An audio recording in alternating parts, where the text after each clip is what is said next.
Assalamualaikum warahmatullahi wabarakatuh. Alhamdulillah. Wassalatu wassalamu ala rasulillah.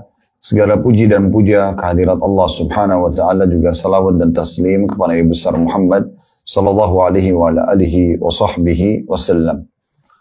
Seperti biasa teman-teman sekalian, sebulan sekali kita akan melanjutkan kajian Sirah Nabawi, yang kajian ini tentu diperuntukkan dan sebenarnya diminta oleh teman-teman Persatuan Notaris Indonesia.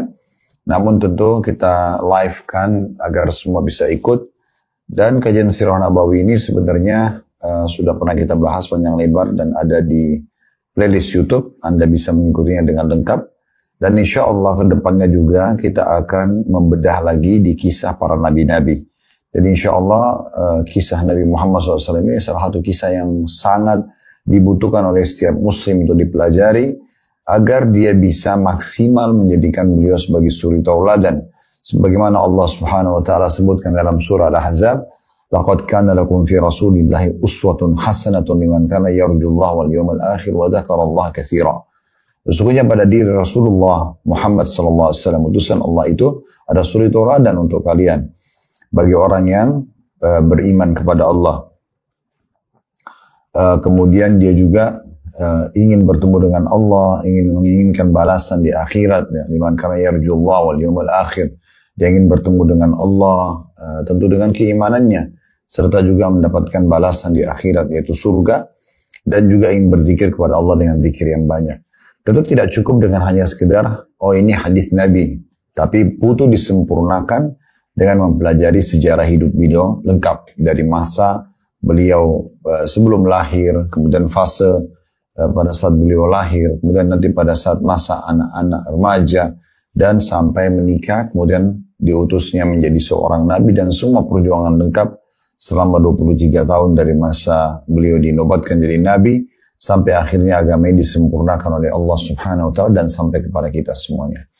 Baik, kita akan lanjutkan pada malam ini dengan izin Allah Subhanahu wa ta'ala. Walaupun sebenarnya jadwal kita di flyer itu adalah 7.30 atau 19.30, tapi karena Isya sekarang memang sedikit agak terlambat ya, sehingga kita belum bisa tepat jam 19.30, tapi semoga teman-teman yang menunggu tetap dicatatkan pahala oleh Allah Subhanahu wa ta'ala. Dan kita akan mulai di poin selanjutnya, yaitu tentang masalah kisah kelahiran Nabi Muhammad sallallahu alaihi wa alihi wa sahbihi wasallam, dan beberapa kejadian yang terjadi di saat kelahiran beliau. Dan pernah kami sampaikan di awal kajian Sirah Nabawi ini, bahwasanya kita bisa saja langsung bahas poin ini. Tapi kita jauh membahas sebelumnya tentang masalah kisah Nabi Ibrahim dan Ismail alaihissalam, yang merupakan kakek kesekiannya Nabi Muhammad SAW. Kemudian awal terbentuknya komunitas masyarakat Mekah pada saat Ibrahim alaihissalam membawa istrinya Hajar dan anaknya Ismail alaihissalam ke Mekah. Lalu ada penemuan air Zam-Zam, lalu ada sa'i jalan antara Safa dan Marwah pada saat ibunda Hajar alaihissalam mencari air buat dia dan anaknya. Kemudian ada prosesi pembangunan Ka'bah yang diperintahkan oleh Allah SWT kepada Nabi mulia Ibrahim dan Ismail alaihissalam. Kemudian adanya proses pembangunan panjang lebar sudah kita paparkan tentunya. Kemudian juga adanya prosesi tidak jadinya penyembelihan Nabi Ismail dan keluarlah hukum berkurban di Idul Adha. Dan sekian banyak rangkaian daripada ibadah haji, dan sudah panjang lebar kita jelaskan tentunya semua ini. Kemudian juga kita sudah jelaskan bagaimana masuknya agama Yahudi di Jazirah Arab, serta masuknya agama Nasrani di Jazirah Arab, dan juga kita sudah membahas tentang kisah Ashabul Fil, ya, bagaimana Abraha dihancurkan oleh Allah Subhanahu wa ta'ala, dan siapa itu Abraha sebenarnya, bagaimana awal kisah kenapa dia ingin menyerang Ka'bah, tentang gereja yang dia bangun di Yaman, gereja Qulais, dan juga kita sudah membahas tentang kisah Qusay bin Kilab. Ini pernah pertemuan yang terakhir ya, kemarin. Serta adanya anaknya Abdul Dar dan Abdul Manaf. Dan itu adalah jalur kakek Nabi SAW. Sampai sekarang kita akan bahas insyaAllah kelahiran Nabi Muhammad SAW. Dan terakhir sempat kita singgung sedikit Syaibah atau Abdul Muttalib kakek Nabi SAW. Baik, Abdul Muttalib sebagaimana sudah pernah kita jelaskan memiliki 10 orang anak laki-laki. Yang pertama waktu itu masih punya 1 orang saja yang sempat membantu beliau untuk mencari sumber mata air Zam-Zam, dan setelah melihat ternyata orang-orang Quraisy ini mengganggu beliau pada saat ingin mencari mata air Zam-Zam itu atau air mata Zam-Zam, sumber mata air Zam-Zam, maka dia pun melihat kayaknya 1 anak ini nggak cukup. Maka dia berazam kalau Allah memberikan dia 10 orang anak laki-laki, maka dia akan menyembelih salah satunya. Dan sudah kita ceritakan bagaimana prosesi pada pertemuan yang lalu ya. Ini pertemuan yang terakhir kita bahas. Bagaimana Abdullah ayah Nabi SAW adalah anak yang ke-10. Dan Abdul Muttalib pun akhirnya mengundi nama anak-anaknya. Siapa yang keluar namanya maka dia akan korbankan di depan Ka'bah sebagai pelaksanaan terhadap nazar dia. Kalau Allah berikan dia 10 orang anak laki-laki maka dia akan sembelih salah satunya. Uniknya setiap kali diundi nama-nama 10 anak laki-laki ini pasti yang keluar namanya Abdullah. Maka Abdul Muttalib mengatakan, andai saja selain Abdullah maka aku langsung eksekusi. Tetapi karena nama Abdullah terus-menerus keluar, maka terpaksa dia membawa Abdullah untuk disembelih depan Ka'bah. Nah, waktu orang-orang Quraisy melihat hal tersebut, maka mereka pun melarang Abdul Muttalib. Ada apa? Kenapa harus disembelih? Maka dia mengatakan, saya harus menjalankan udzur saya. Saya tidak mau tahu tentang masalah ini. Atau nazar saya, maksud saya. Ya, nazarnya. Maka berselisihlah mereka sampai akhirnya mereka ya, berhakim atau berhukum dengan seorang yang dituakan di Mekah. Dan tepatnya pada saat itu sebenarnya seorang dukun ya, karena masa-masa itu masih mempercayai dukun. Dan dukun itu akhirnya mengatakan kalau kamu tidak mau menyembelih anakmu maka harus ya diganti per 1 kali undiannya maka itu 10 ekor unta sebagai tebusan dia atau denda orang yang terbunuh. Maka karena 10 kali nama Abdullah diundi dan terus keluar, maka dia pun mengeluarkan 100 ekor unta untuk menebus agar Abdullah tidak disembelih. Maka Nabi SAW berkata, Ana ibnu dzabihain, aku adalah anak dari 2 orang yang tidak jadi disembelih. Ismail oleh ayahnya Ibrahim dan Abdullah oleh ayahnya Abdul Muttalib atau nama lainnya Syaibah. Yang jelas teman-teman sekalian, akhirnya Abdullah selamatlah pada saat itu. Dan waktu Abdullah sudah mulai beranjak dewasa, ini awal kita masuk ya di kisah kita tentang kelahiran Nabi Muhammad SAW, itu bermula dari kedua orang tua beliau. Maka Abdullah pun waktu sudah beranjak dewasa oleh Abdul Muttalib atau Syaibah nama lainnya. Dan kita sudah sebutkan di pertemuan yang lalu kenapa datang julukan Abdul Muttalib ya. Abd artinya hamba, Muttalib adalah pamannya Syaibah. Nah, si Muttalib ini suka membeli budak. Waktu dia menjemput Syaibah dari perkampungan ibunya dan dia membonceng di belakang untanya, maka orang-orang mengira siapa si Muttalib ini baru membeli budak baru. Maka mereka mengatakan Abdul Muttalib, hambanya Muttalib. Maka terkenallah Syaibah ini dengan istilah Abdul Muttalib. Ini sudah kita jelaskan tentunya yang lalu, tapi saya ingatkan kembali. Abdul Muttalib, ayahnya Abdullah, menikahkan Abdullah dengan keluarganya sendiri, masih hubungan kerabat, tapi dari keturunan yang tinggal di Madinah, dari suku Najjar, yaitu Aminah. Dari pernikahan yang mulia ini, ya, akhirnya hamillah Aminah dan lahir Nabi Muhammad sallallahu alaihi wasallam. Aminah ini sebenarnya juga dari keturunan Abdul Manaf yang merupakan salah satu dari anak Qusay, pemimpin kota Mekah yang pernah kita jelaskan pertemuan yang lalu. Jadi dengan demikian sebenarnya Nabi Muhammad sallallahu alaihi wasallam memiliki jalur yang mulia, jalur nasab yang mulia dari 2 orang kerabat yang memang kembali kepada satu jalur nasab. Dan dari sisi paman jalur ibu beliau, Nabi SAW itu punya banyak kerabat dari kota Madinah. Berarti pada saat beliau hijrah ke Madinah, nanti akan kita sampaikan di beberapa pertemuan ke depan kisah tentang hijrah beliau ke Madinah. Setelah 13 tahun berdakwah di Mekah dan ditolak oleh orang-orang Quraisy, maka beliau seperti pulang ke kampungnya sendiri atau kepada kerabat ibunya dari suku Najjar. Aminah mengandung Nabi SAW, ya, hari demi hari berlalu sampai pas hamil ke-6 bulan atau pas bulan ke-6. Maka di saat itu ayah Nabi SAW Abdullah wafat. Jadi Nabi SAW distilahkan oleh para ulama sudah menjadi yatim pada saat dia masih di perut ibunya.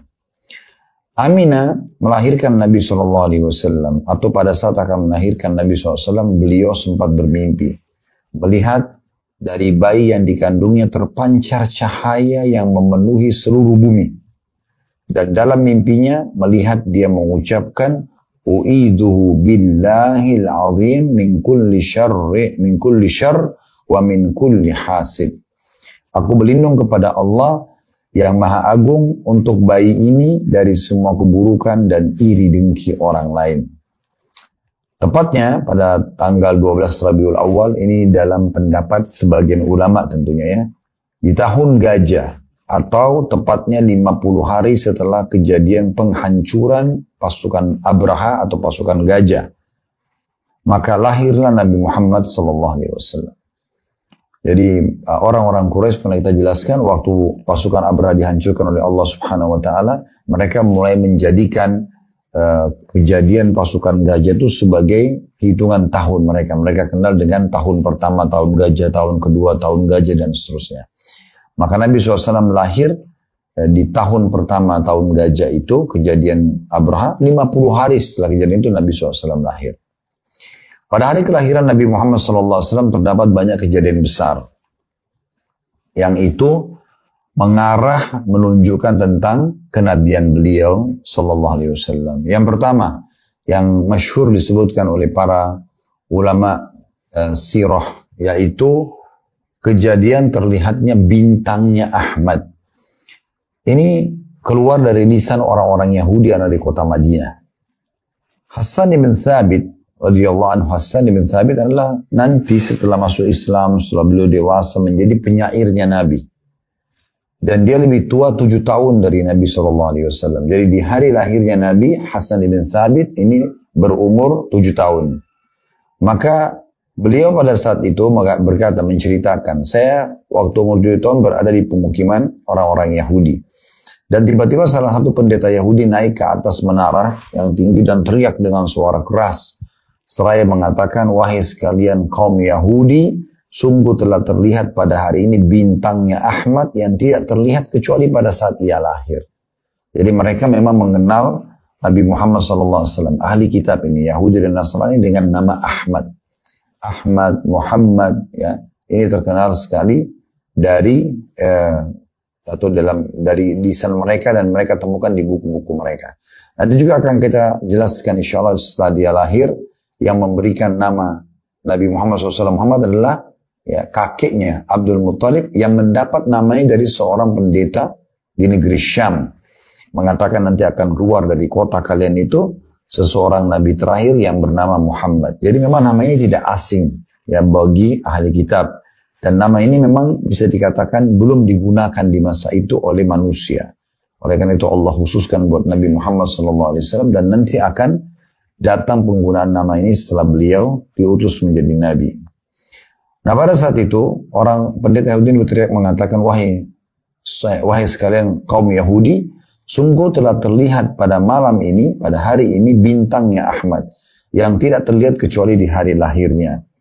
Ini salah satu bukti nyata bahwasanya orang-orang Yahudi tahu benar bahwasanya dia adalah Nabi terakhir. Dan ini cukup banyak nanti kalau Bapak Ibu ikuti terus kajian sirah kita ini, kita akan lihat memang orang-orang Yahudi benar-benar mengenal Nabi Muhammad SAW. Bahkan dalam Al-Quran digambarkan, ya'rifunahu kama ya'rifuna abna'ahum. Betul-betul orang Yahudi itu mengenal Nabi Muhammad SAW sebagaimana mereka mengenal anak-anak mereka sendiri. Jadi betul-betul mereka mengenal luar biasa gitu ya. Nanti akan banyak bukti-bukti berhubungan dengan masa dan sampai hari ini dan sampai menjelang hari kiamat orang Yahudi tahu kalau umat Islam dalam keadaan dalam ajaran benar. Cuma mereka sebagaimana ditafsirkan oleh Ibnu Abbas radhiyallahu anhu di akhir surah Al-Fatihah, ihdinas siratal mustaqim, tunjukkanlah kami jalan yang lurus, siratal ladzina an'amta alaihim, jalan orang yang telah Engkau berikan petunjuk, yaitu Nabi Muhammad SAW dan para sahabatnya, para pengikutnya. Ghairil maghdubi alaihim, bukan orang-orang yang kau murkahi. Kata Ibnu Abbas, yang dimurkahi Allah adalah orang Yahudi. Kenapa? Karena mereka tahu kebenaran. Mereka tahu benarnya Nabi Muhammad SAW. Dalam Al-Quran di ayat yang lain tadi saya sudah bacakan, ya'rifuna kama ya'rifuna abnahum. Mereka mengenal Nabi Muhammad SAW sebagaimana mereka mengenal anak-anak mereka sendiri. Jadi sangat nyata. Cuma mereka tidak mau ikuti kebenaran tersebut. Tekak gitu ya, keras kepala.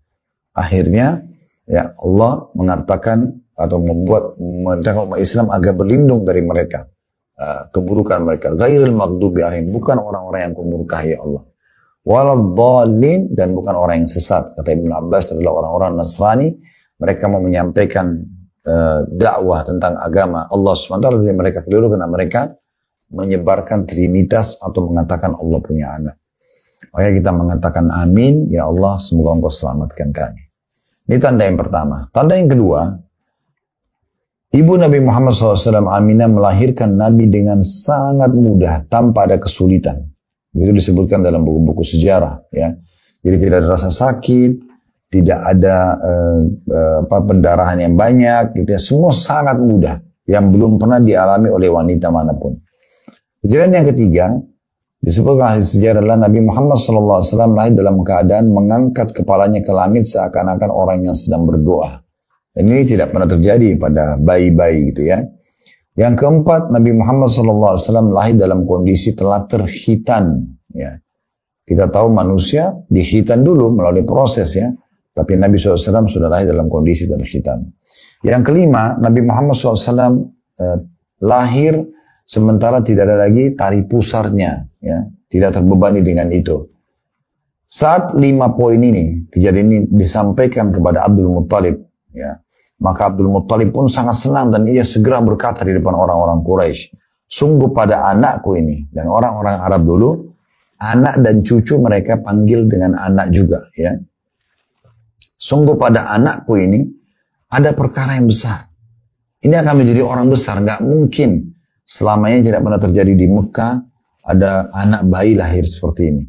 Lalu Abdul Muttalib membawa bayi kecil Muhammad SAW keliling Ka'bah. Ya, dan kemudian dia memberikannya nama Muhammad. Nah, sekarang kita sebutkan rahasia nama Muhammad ini ya, sallallahu alaihi wasallam. Perlu Anda tahu, ahli sejarah mengatakan nama Muhammad tidak masyhur di kalangan orang-orang Arab. Walaupun maknanya dalam bahasa Arab bagus. Muhammad, Ahmad sama, artinya terpuji. Makanya Anda kalau memuji Allah bersyukur, Anda bilang Alhamdulillah, Alhamdulillah, Ha, Mim, Dal, itu ya. Itu akar kata daripada ini. Maka Hamida, Yahmadu, Alhamdulillah ya, itu puji-pujian ya. Kalau nama orang Muhammad, Ahmad, itu artinya terpuji. Maka Muhammad ini tidak masyhur dengan orang Arab. Mereka tidak pernah tahu nama ini.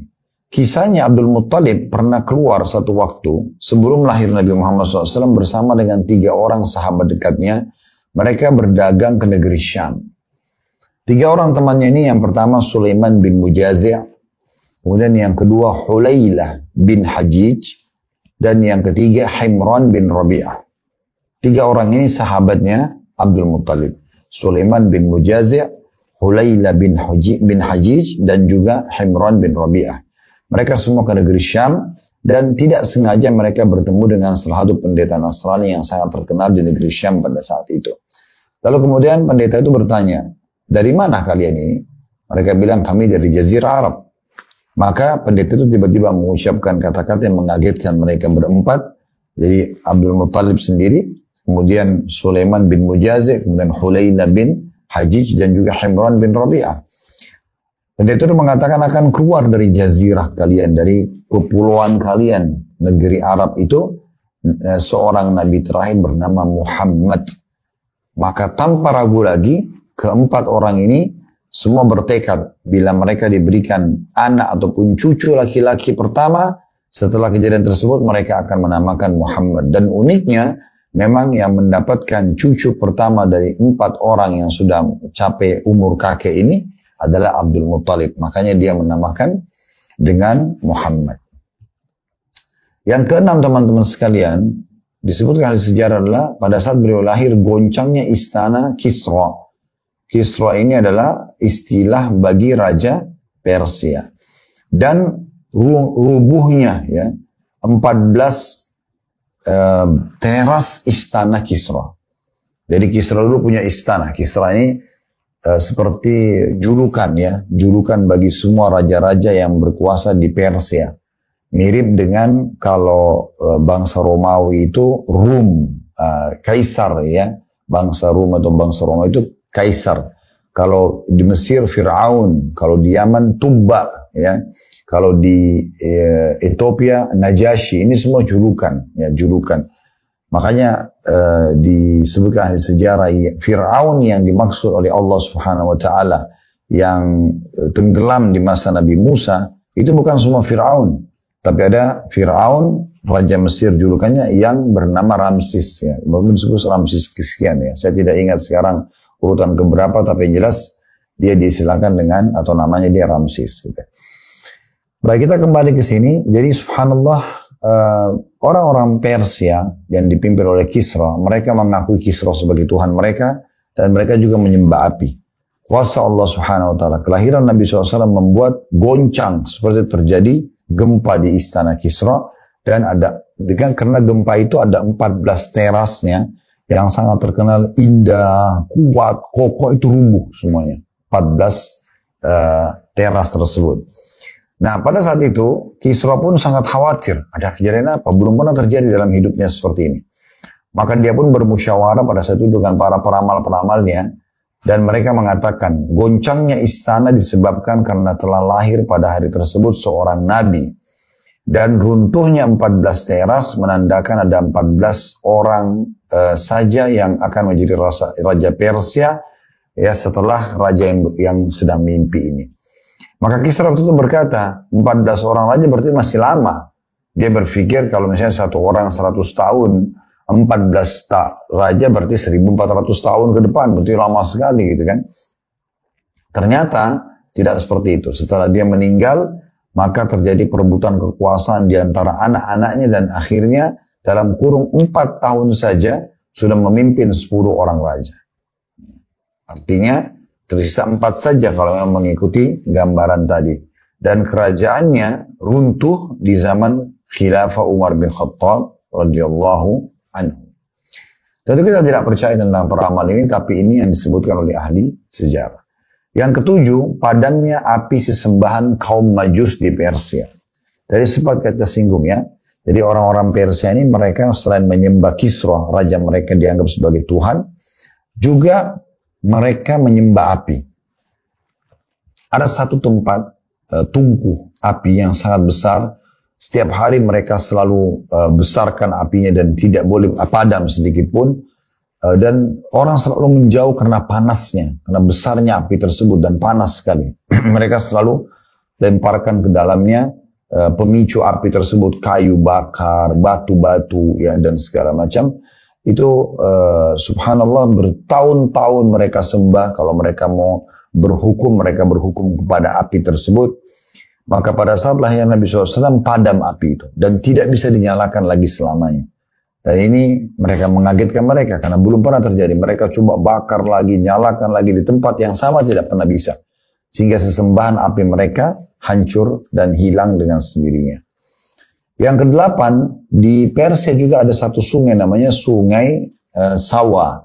Sungai Sawa ini sungai mirip sekarang kalau di masa kita di India itu Sungai Gangga. Sungai yang dikultus ya, yang dianggap punya keramat dan segala macam. Nah itu biasa mereka kultuskan sungai tersebut, mereka bisa berikan tumbal dan segala macam. Waktu lahir Nabi SAW, uniknya ya, air Sungai Sawa itu hilang. Sama sekali nggak ada, jadi kering sungainya. Ya. Tidak ada lagi, sehingga mereka tidak bisa lagi beralasan bahwasanya ini sungai yang disakralkan, gitu ya. Karena memang hilang sama sekali airnya. Ini kejadian-kejadian yang terjadi di masa lahirnya Nabi Muhammad Sallallahu Alaihi Wasallam. Sekarang kita masuk teman-teman sekalian di masa menyusui. Ya, di masa kanak-kanak atau bayinya Nabi Muhammad SAW. Ada kejadian tentang masalah beliau disusui oleh Halimah As-Sa'diyah. Halimah nama wanita yang mulia, dan As-Sa'diyah adalah suku Sa'di yang ada di antara Mekah sama kota Taif. Ya. Sampai sekarang itu masih masyhur suku ini dan mereka turun-temurun ya. Nah ada poin yang perlu kita jelaskan di sini, tradisi orang-orang Quraisy karena mereka di masa kita sekarang seperti berada di satu kota besar ya. Di Mekah itu dianggap kota, nanti pesisirnya sekitarnya itu adalah kota-kota atau desa-desa kecil ya, wilayah-wilayah orang-orang Badui. Nah orang-orang Mekah ini mereka biasanya ingin menitipkan anaknya ke wanita-wanita Badui untuk disusui karena mereka anggap orang-orang Badui wanitanya lebih kuat-kuat secara fisik sehingga asinya pun itu berkualitas ya. Dan nanti dibayar dengan upah. Nah salah satu suku yang sangat masyhur dan dekat dengan Mekah adalah suku Sa'diyah. Ada disebutkan di sejarah kurang lebih 3 alasan kenapa orang-orang Quraisy mau menyerahkan bayi mereka untuk disusui. Dan tentu tidak disusui di Mekah tapi dibawa ke suku Sa'diyah. Yang pertama, tujuannya kata ahli sejarah agar anak-anak nanti itu yang disusui dan mulai tumbuh besar di wilayah padang pasir atau kehidupan Badui agar mereka bisa menjaga bahasa Arab yang asli. Biasa dikenal dengan bahasa Fusha. Ya. Al-Quran sekarang itu menggunakan bahasa Arab yang asli. Itu bahasa Quraisy yang asli di situ. Ya. Makanya itu terjadi perselisihan pendapat tentang masalah dialek pembacaan Al-Quran di masa Utsman bin Affan, maka beliau mengumpulkan dengan bahasa asli orang Arab atau bahasa orang Quraisy yang asli, dikenal dengan Fusha. Nah, orang-orang Badui menggunakan bahasa itu.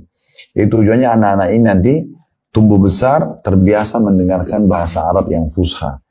Sementara kota Mekah sendiri, karena banyaknya jemaah haji yang datang dari masa dulu sampai sekarang, maka orang-orang Arab di Mekah itu biasanya bahasa Arabnya tidak sefasih kota-kota yang lain. Karena ada saja kosakata bahasa asing yang kadang-kadang dibawa oleh jemaah haji dan dikonsumsi oleh masyarakat Mekah. Yang kedua, karena kesehatan. Udara di padang pasir dianggap atau di pegunungan padang pasir itu jauh lebih baik. Ya, walaupun di masa itu kota Mekah pun masih sangat sederhana. Ya. Kemudian yang ketiga, agar anak-anak mereka belajar hidup susah.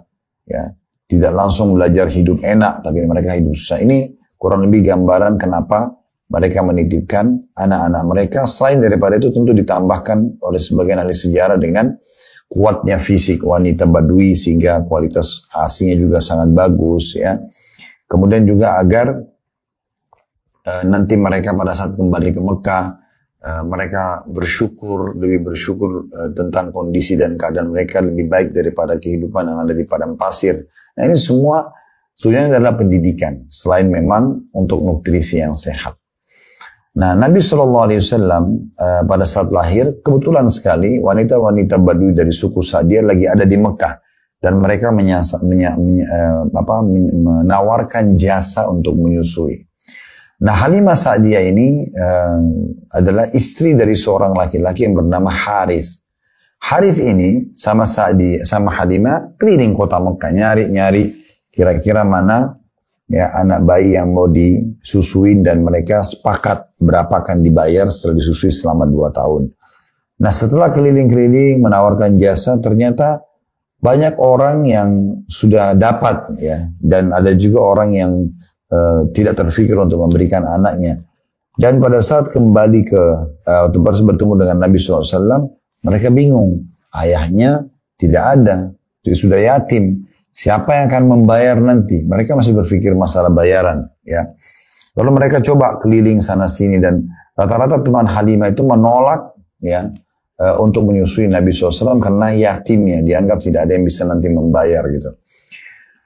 Maka Halimah pun keliling mencari tapi tidak temukan. Maka Harith berkata, wahai Halimah, dia bilang sama istrinya, kenapa kita tidak coba ambil saja anak yatim itu? Ya, kalau engkau tidak keberatan, ya, karena tidak ada yang urus, tidak ada yang mau ambil gitu ya. Mungkin ini bisa mendatangkan keberkahan buat kita. Maka Halimah akhirnya setuju, gitu kan. Nah perlu digarisbawahi, waktu menuju ke Mekah dari wilayah suku Sa'diyah dekat wilayah Hada namanya ya sekarang, sebelum kota Taif sedikit ya, sangat dekat dengan kota Taif. Halimah itu datang, beliau menunggangi keledai yang sangat kurus dan lemah, sampai teman-temannya itu Lebih dulu jalan walaupun pelan, keledainya Halimah lambat sekali dan mereka mengatakan, wahai Halimah, cepatlah engkau telah membuat kami terlambat. Kata Halimah, saya tidak mampu. Keledai ini memang jalannya seperti ini. Uniknya, setelah menerima Nabi Muhammad SAW, tiba-tiba terjadi keajaiban yang pertama dalam kehidupan Halimah itu, keledai tersebut tiba-tiba menjadi kuat, menjadi segar, dan kuat sekali. Bahkan biasanya keledai itu tidak berlari, tapi ini berlari. Keledai itu berlari. Ya. Dan pada saat pulang, teman-teman Halimah kaget, mengatakan, hai Halimah, apakah ini keledai tadi yang kamu tunggangi pada saat ke Mekah? Kata dia, iya. Kata mereka, apa yang terjadi? Kata Halimah, saya tidak tahu. Setelah saya terima bayi ini, tiba-tiba berubah jadi seperti ini.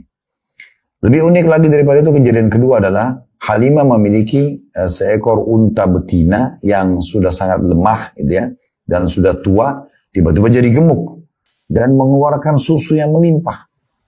Biasanya tidak asing bagi manusia dan juga hewan-hewan. Nanti kalau habis melahirkan baru ada susunya, ya. Biasa kita bilang ASI, air susu ibu, ya.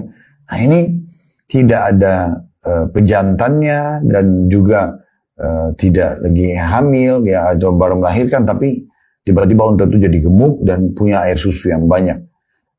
Dan uniknya setiap kali ini disentuh oleh unta jantan yang lain, maka unta betina itu hamil dan akhirnya melahirkan banyak sekali anak-anak unta. Akhirnya membuat Halimah itu memiliki peternakan unta yang terbesar di sukunya, beranjak daripada kejadian ini. Dan semuanya sehat-sehat sampai hampir seluruh orang-orang yang berada di perkampungan Halimah berkata, dimanapun Halimah mengembalakan hewannya, maka gembalakan hewan kalian. Pasti akan ikut dapat berkah. Dan betul terjadi seperti itu. Setiap kali Halimah mengembalakan untanya di satu tempat, atau kambingnya di satu tempat, maka orang-orang pada ikut di mana saja bergabung dengan peternakan atau hewan-hewan ternaknya Halimah, pasti sama kejadiannya.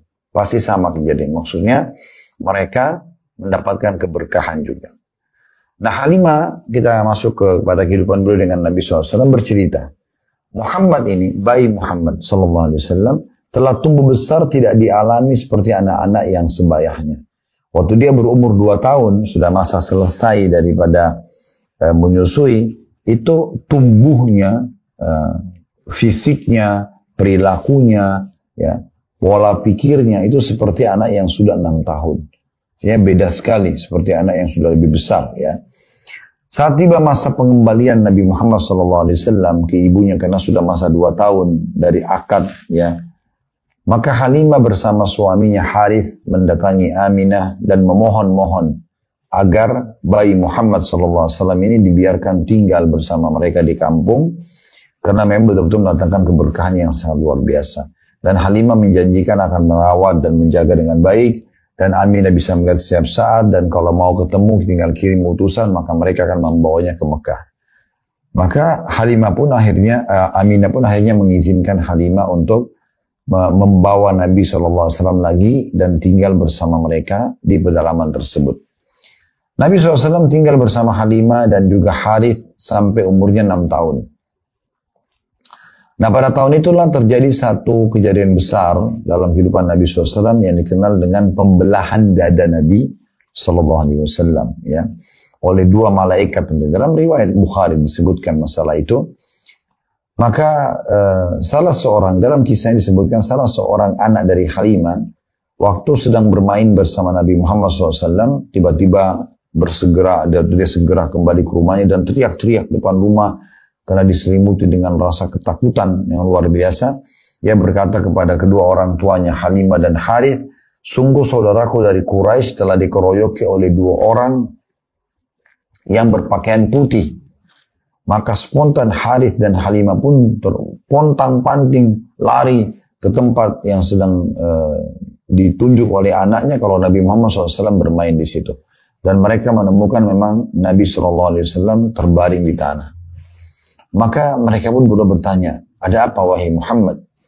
Maka Nabi SAW mengatakan, sungguh telah datang kepadaku 2 orang yang mengenakan pakaian yang berwarna putih dan menjatuhkanku ke tanah lalu membelah dadaku serta mengeluarkan darinya bongkahan hitam. Mendengar cerita tersebut, Harith segera membuka baju Nabi SAW dan menemukan memang ada bekas jahitan. Memang ada bekas belahan dan jahitan. Dan yang dikeluarkan dalam riwayat itu adalah semua penyakit-penyakit hati, dosa-dosa. Jadi Nabi SAW dibersihkan dari kecil. Hatinya sudah bersih sekali. Sudah tidak ada lagi keburukan-keburukan. Kejadian ini membuat Halimah dan Harith merasa ketakutan. Maka segera mereka mengemas pakaian Nabi Muhammad SAW dan membawanya kepada Aminah. Saat tiba di Mekah, Aminah pun heran. Ada apa kok tiba-tiba dikembalikan? Kemarin-kemarin kalian yang ngotot untuk dipertahankan tinggal di suku Sa'diyah. Maka mereka awalnya mengatakan tidak masalah, kami hanya mau mengembalikan anak ini dalam kondisi baik, tidak ada masalah gitu ya. Tapi Halimah terus mendesak, setelah didesak maka Harith dan Halimah pun menceritakan apa adanya. Aminah pun akhirnya menanggapi seraya berkata, apakah kalian khawatir kalau anak ini diganggu oleh jin, oleh syaitan? Demi Allah tidak mungkin, karena saat aku mengandungnya aku bermimpi mengucapkan widu billahil azim min kulli syarri wa ainin hasid. Aku berlindung kepada Allah yang maha agung dari semua keburukan dan irinya orang-orang yang iri. Setelah Nabi Muhammad SAW akhirnya Nabi SAW kembali ke pangkuan ibunya, Halimah sudah menyerahkan dengan Harith, maka Nabi SAW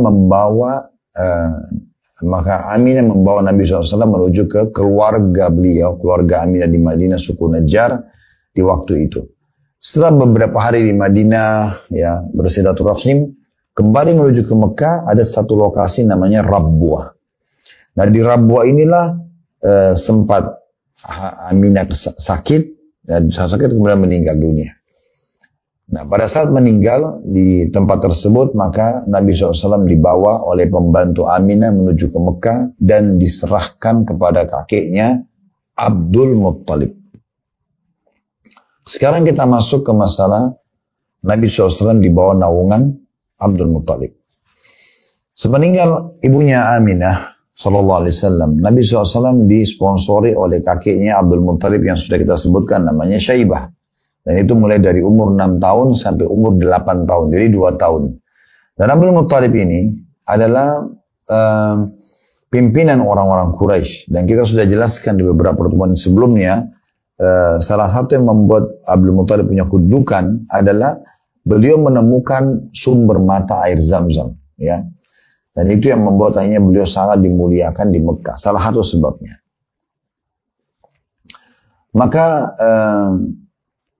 Abdul Muttalib ini punya satu majlis di Mekah, ya, di Darun Nadwa, dan dia sering memimpin di majlis tersebut, ya. Dan juga dia suka menghabiskan hartanya karena terkenal dermawan terutama untuk pengurusan jemaah haji yang dikenal dengan Sikaya sama Rifada, ya. Jadi pengurusan untuk kebutuhan jemaah haji dan juga pengurusan Ka'bah. Dari kehidupan Nabi SAW bersama pakainya Abdul Muttalib ini, dalam 2 tahun beliau belajar menjadi pemimpin.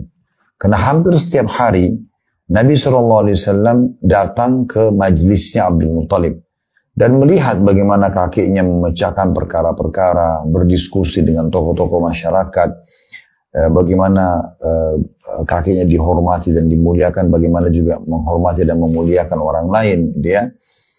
Dan ini walaupun masih belia 6-8 tahun umurnya, tapi mengambil ilmu yang sangat luar biasa. Abdul Muttalib, ya, pada saat itu memiliki satu tikar khusus, ya, tempat duduk khusus, tidak diduduki kecuali oleh beliau saja. Bahkan anak-anaknya pun tidak duduk di situ. Dan setiap kali Nabi SAW datang, sebelum kakeknya datang, maka beliau duduk di situ. Dan paman-pamannya sering mengusirnya, gitu kan. Lalu kalau Abdul Muttalib melihat, Abdul Muttalib mengatakan, biarkan dia di sana, karena sungguhnya anak ini akan menjadi tokoh besar. Dari partisipasi Nabi SAW dalam majelis Abdul Muttalib ini bersama tokoh-tokoh Quraisy, beliau banyak belajar memecahkan permasalahan-permasalahan yang terjadi di tengah-tengah masyarakat. Saat umur 8 tahun, maka beliau kakeknya pun Abdul Muttalib meninggal dunia, dan Nabi SAW karena masih kecil, maka diambil alih oleh pamannya yang bernama Abu Talib. Dan di sini kita masuk kepada orang yang berperan besar sekali dalam hidup Nabi SAW dari masa umur 8 tahun sampai beliau menikah di umur 25 tahun dengan Khadijah. Tentunya ini hidup yang cukup panjang. Bahkan setelah nikah sama Khadijah pun dan beliau melanjutkan estafet kehidupan beliau 15 tahun ke depan sampai umur 40 tahun. Nabi SAW dari umur 25 nikah sama Khadijah sampai umur 40 tahun berarti 15 tahun.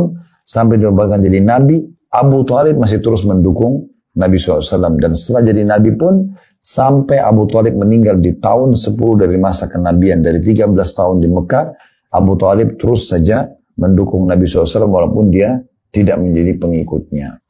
Nah ini kisah yang panjang yang kita akan sampaikan insya Allah pada kesempatan tentang masalah peran Abu Thalib dalam kehidupan Nabi SAW. Abu Thalib adalah seorang yang miskin dan memiliki keturunan yang banyak tentunya di Mekah. Dan Nabi SAW ingin membantu pamannya. Ya. Maka di umur 8 tahun itu beliau sudah mulai mencari profesi pekerjaan. Ini berarti menandakan teman-teman sekalian bukan berarti orang bekerja itu nanti kalau sudah tamat kuliah, apalagi laki-laki ya. Tapi tidak ada salahnya orang menekuni keterampilan sehingga dia bisa punya sumber income dari masih kecil. Dan kita lihat bagaimana Nabi SAW dari 8 tahun beliau sudah menjadi pengembala kambing. Dan beliau bersabda dalam sebuah hadits Bukhari, tidak ada seorang Nabi pun kecuali pasti mengembala domba atau kambing gitu ya.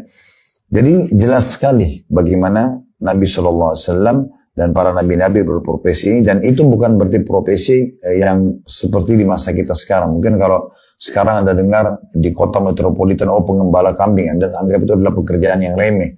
Anda perlu garis bawahi, pekerjaan ini pada saat itu adalah pekerjaan yang paling difavoritkan dan paling cepat mendatangkan income. Karena merawat dan menjaga domba itu tidak sulit, cuma menggiringnya, membawa padang rumput, kemudian membawanya kembali ya, di sore hari. Sudah dapat upah harian, gitu kan?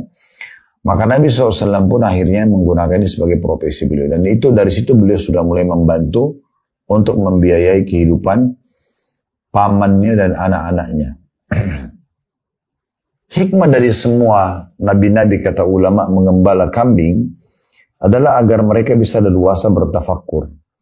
Jadi kita kalau bayangkan kita berada di sebuah padang rumput yang luas. Dan di situ ada banyak domba gembalaan dan domba ini mirip hewan-hewan ternak umumnya ya. Domba, kambing, sapi, domba dan kambing, sapi dan unta. Ini yang biasa kita boleh sembelih di Idul Adha ya, 3 jenis hewan ternak ini. Ini mereka kalau makan lama sekali bisa berjam-jam mengunyahnya pelan-pelan gitu kan. Kemudian makannya pun tidak terbatas. Lama sekali, kalau biasa tidak diberhentikan mungkin mereka masih terus makan gitu ya. Mereka mau konsumsi rumput. Maka ini membuat para pengembala punya banyak waktu menunggu di sebuah tempat sambil memantau saja dari jauh domba-dombanya. Nah ini punya banyak waktu untuk bertafakkur ke penciptaan langit. Dan di sini kita ambil juga sebuah pelajaran penting ya. Salah satu ibadah yang tidak perlu dari kita adalah bertafakkur. Bagaimana kita merenungi dan memikirkan tentang penciptaan Allah Subhanahu wa taala. Dan waktu ditanya kepada Ummu Darda radhiyallahu anha, istri Abu Darda, ibadah apa yang sedang Abu Darda kerjakan yang kira-kira dianggap itu paling mulia? Maka beliau mengatakan bertafakkur. Dan ini pernah kami jelaskan di khutbah Jumat khusus serial iman namanya tafakkur. Itu penting sekali. Nah mereka bertafakkur di sini, mereka memikirkan, merenungi dari mana penciptaan langit ini, pergantian siang malam, awan, hujan yang turun, teriknya matahari dan seterusnya lah, pergantian siang malam, burung-burung yang berterbangan, semua ini membuat orang mulai berpikir ini tidak mungkin terjadi tanpa ada yang mengatur dan mengontrolnya. Nah, seperti itulah. Dari kehidupan sang paman Abu Thalib, Nabi SAW mendapatkan pelajaran bagaimana hidup sederhana dan bagaimana juga prihatin terhadap keadaan orang lain, bagaimana kita memenuhi kebutuhan orang lain, bagaimana kita bersedekah, ya, walaupun kita juga membutuhkan. Maka semua ini pelajaran penting dari kehidupan Nabi SAW. Abu Thalib ini memiliki anak yang banyak sehingga bila dihidangkan makan setelah Tentu Abu Thalib juga punya income. Nabi SAW membantu semampu beliau. Nah kalau dihidangkan makan karena anak Abu Thalib banyak, maka anak-anaknya pada berebut semuanya. Nah, mungkin Anda yang punya anak-anak banyak di rumah biasanya tidak asing, mereka berebut ya. Nah, ini tinggal bagaimana kita memantau dan mengaturnya saja. Maka mereka berebut. Dan Nabi Muhammad SAW tidak pernah ikut-ikutan. Membiarkan semua makan, kalau ada sisa baru beliau makan.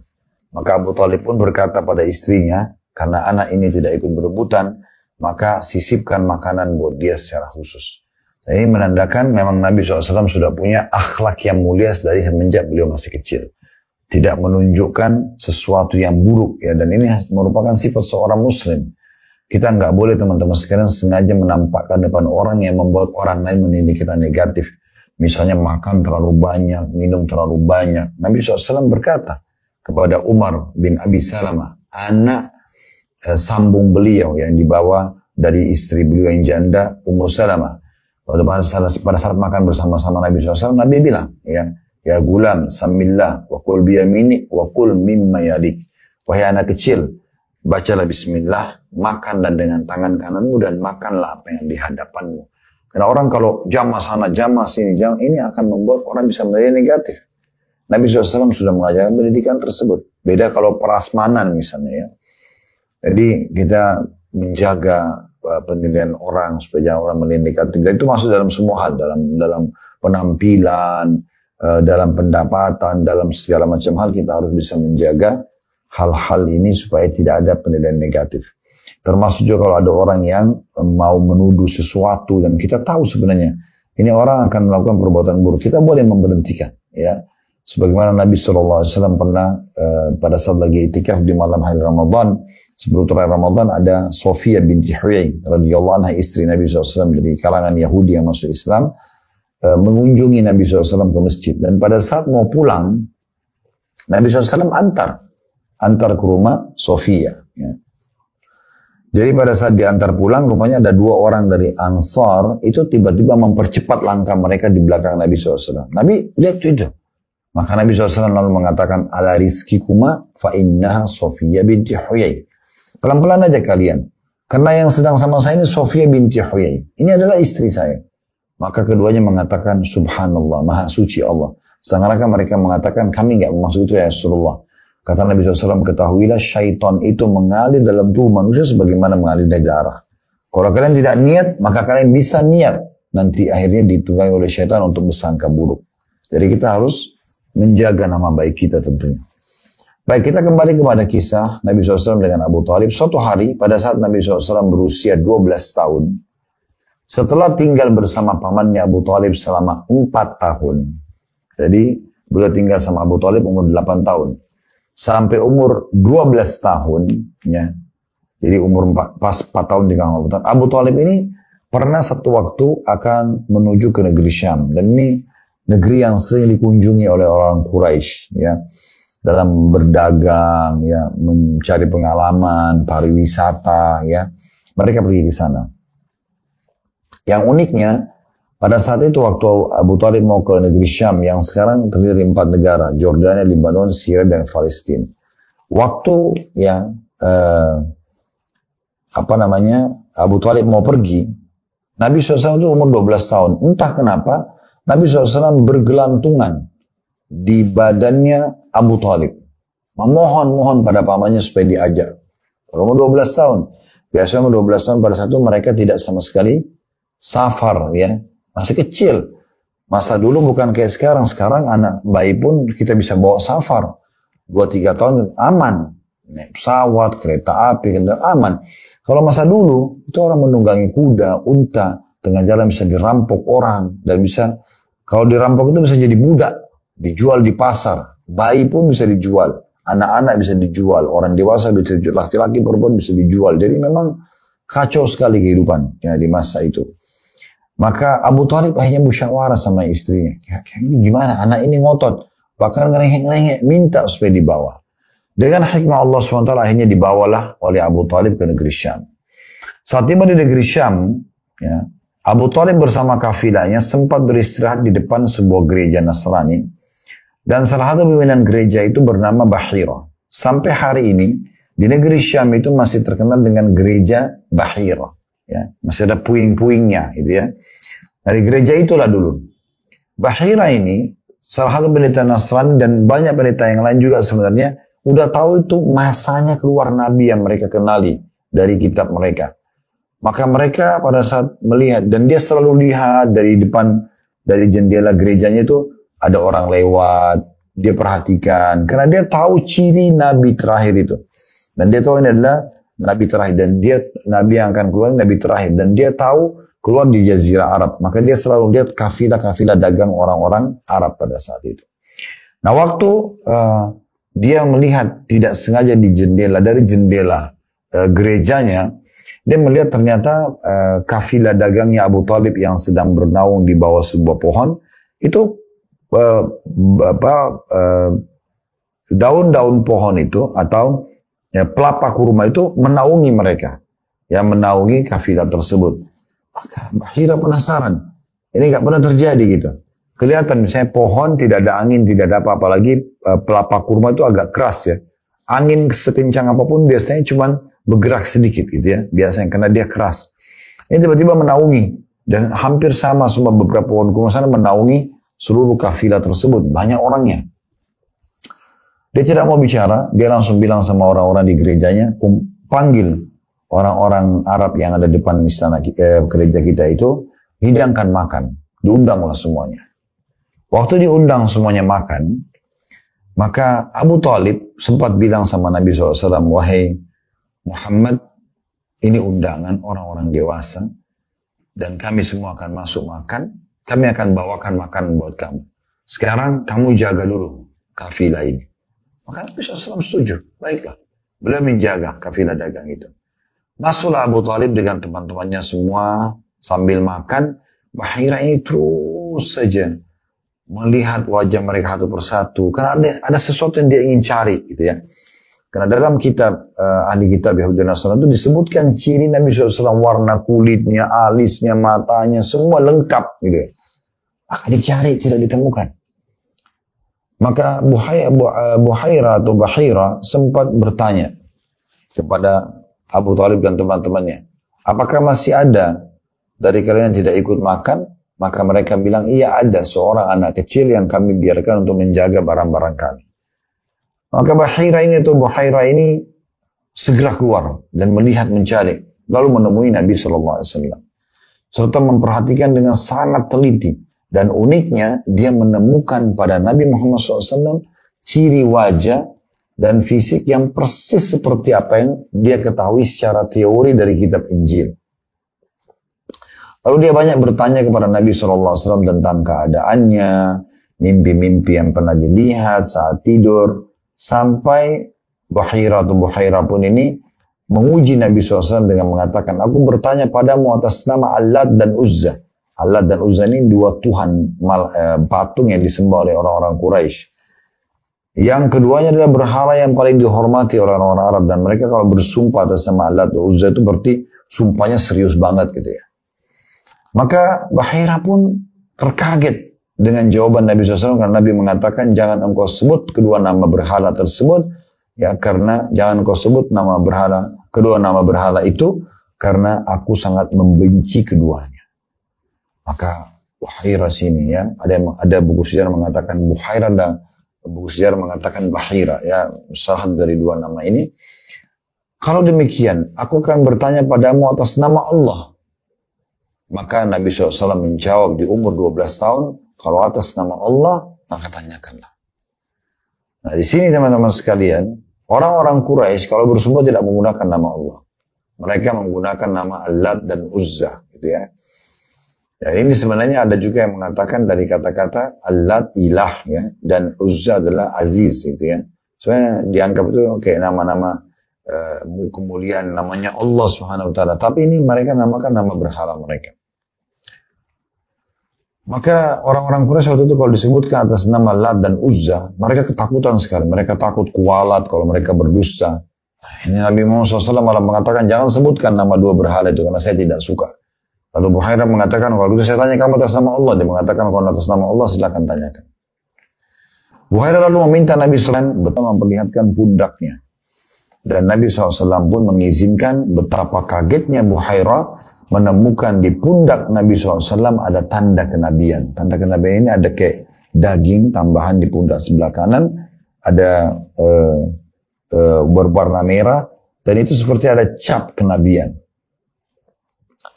Dan tanda kenabian ini disebutkan dalam kitab-kitab Samawi atau Zabur, Injil, Taurat gitu ya.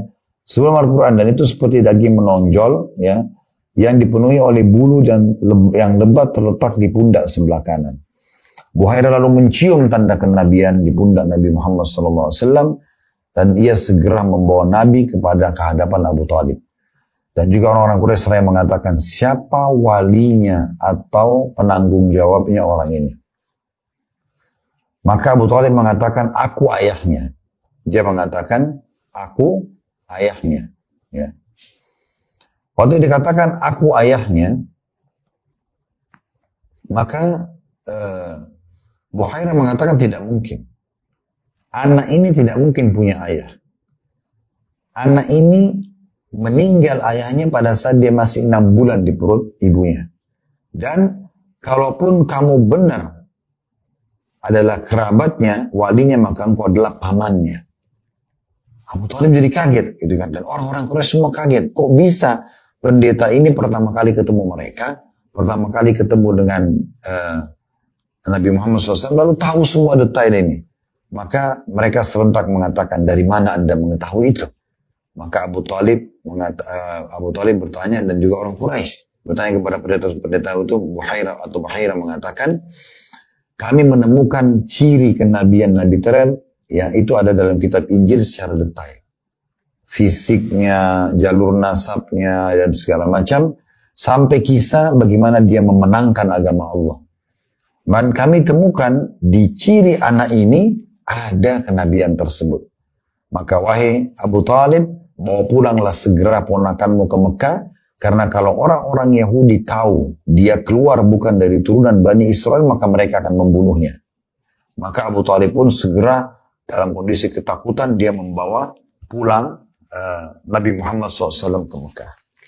Nah, saat tiba di Mekah, ada kejadian baru lagi. Ya. Ini kejadian terus terjadi di masa kanak-kanak Nabi SAW yang membuktikan tentang kenabian beliau. Waktu tiba di Mekah, ada sekelompok peramal. Peramal-peramal ini datang menjual jasa. Mereka menjual jasa informasi, ya.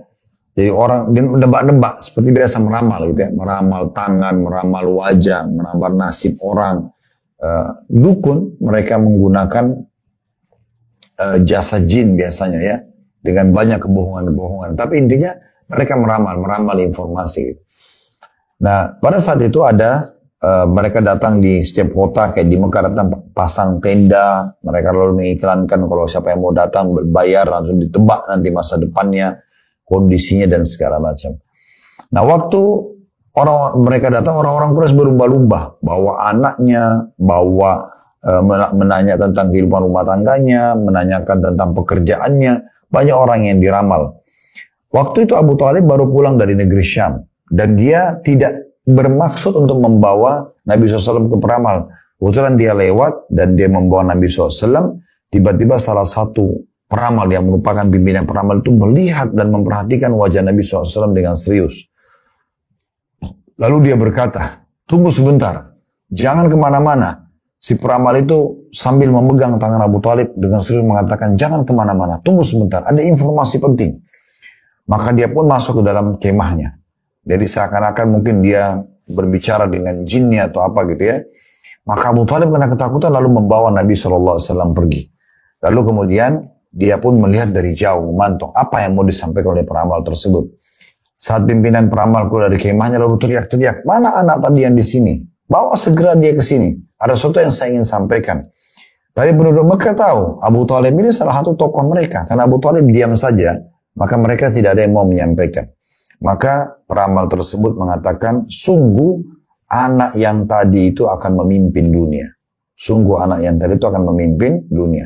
Ya, terlepas daripada perkataan peramal, kita tidak pusing dengan itu, tapi ini adalah disampaikan oleh ahli sejarah.